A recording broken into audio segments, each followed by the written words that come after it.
Good afternoon and welcome to North Point Church for our Wednesday Word of Encouragement.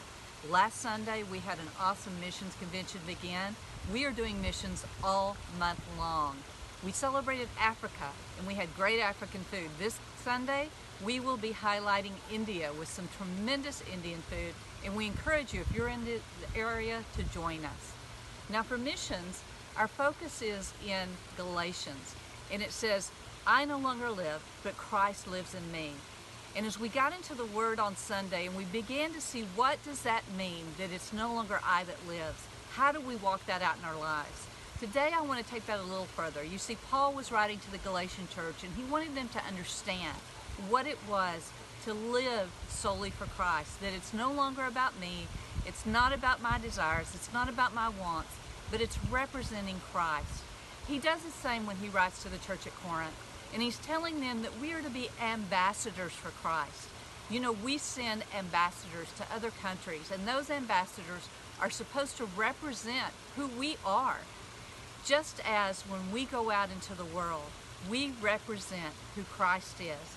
Now, Paul is writing to the church there, and he says in 2 Corinthians 5, verse 13, if it seems we're crazy, it's to bring the glory to God. And if we're in our right minds, it's for your benefit. You know, sometimes people look at us and they do think we're crazy because we will walk away from things that they think are wonderful or great opportunities. But we look at it and we see, how does this glorify God? How does this represent who He is? And there's times in our life when we walk away from things that the world says, you're nuts. Why are you walking away from that? But we said, this is not a representation of who Christ is. This is not who God has called me to be. And so we make that choice to walk away. Then he says, either way, Christ's love controls us. You see, every decision we make in our life has to be controlled by the love of Christ within us. Since we believe that Christ died for all, we also believe that we have died to our old life. You see, we realize that through our redemption, because we have been born again, that we no longer are held in bondage by that old life. It says He died for everyone so that those who receive His new life will no longer live for themselves. That's exactly what we were talking about on Sunday.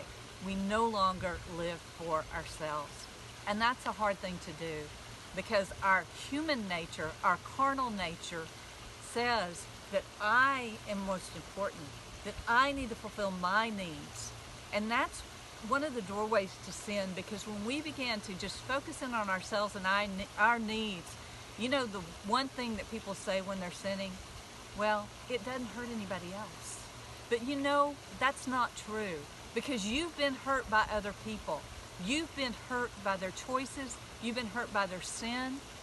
And we need to realize whatever choice we make, it has to be a choice that is led by God, that it's not about us, that it's not living for myself, but it's living for Jesus. And when we make those choices, then there's not that damage being done to others.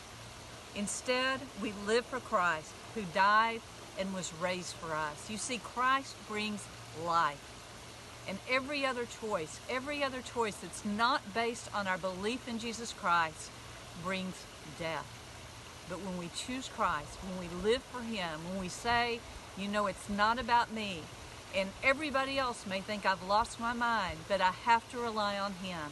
When we do that, then true life begins to develop and rise up, and we see fruit, and we see health, and we see wholeness. God bless you. I pray you have a great week. I ask you this week, choose life. Choose that it's no longer you that lives, but allow Christ to live through you and to reach through you to bring life to others. Hope to see you Sunday.